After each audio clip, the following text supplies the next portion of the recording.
Hello everyone, welcome back to this amazing channel. Today I'll be making super delicious, moist, fluffy, soft oatmeal carrot cake for you guys. And I know when you watch this video to the end and try out this recipe, you are going to love this amazing recipe. Don't go anywhere, just sit back and enjoy this video. Let's make oatmeal carrot cake together. First thing you need to do is to measure out 200 grams or 1 cup of granulated sugar. You can also use half cup of granulated sugar and half cup of brown sugar. Now to the sugar you add 125 gram or half cup of yogurt, that's 95 grams or half cup of vegetable oil. Add 1 teaspoon of grated nutmeg and half teaspoon of cinnamon. And to this you are going to be adding between 240 to 250 grams or 4 large eggs. Each egg should weigh about 65 grams or thereabouts. So you just break the eggs and add into the mixture and then mix everything. Make sure you whisk everything thoroughly, okay, so that there will not be much of the sugar granules in the mixture. Then you add half teaspoon of salt and add 80 grams or 1 cup of oat powder.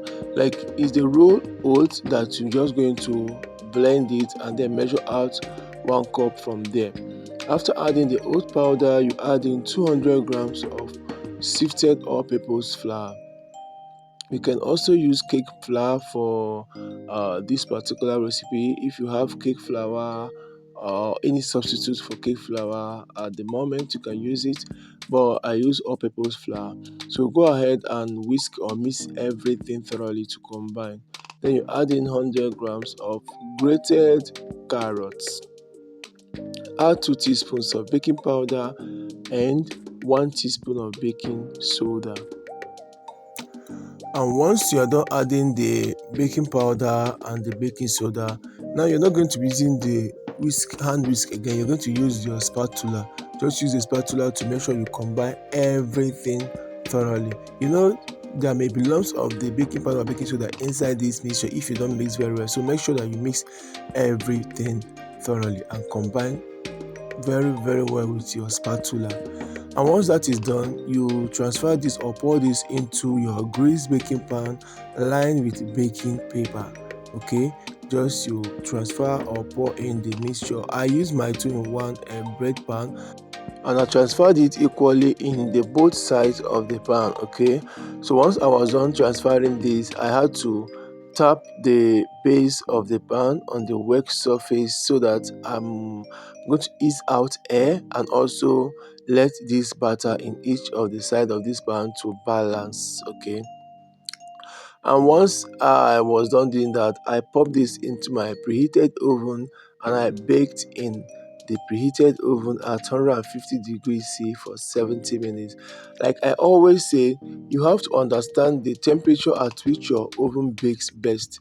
If you're also looking to how to understand the oven temperature, please you will check out my video on the 12 commandments of baking a fluffy cake. You're going to understand more about how your oven temperature works and how you can also make use of oven temperature or at what time you need a particular temperature for baking. Yeah, and my cake was done. You transfer on a cooling rack and let the cake cool down completely. Ensure to wrap up this cake. Sorry guys, wrap this cake up and let it stay in the either cling film or nylon proof bag till the next day before you can enjoy this cake, because it's going to be so super moist and delicious. And I hope you love this recipe. If you love this recipe, don't forget to like, subscribe and share. See you guys in my next video. Bye bye.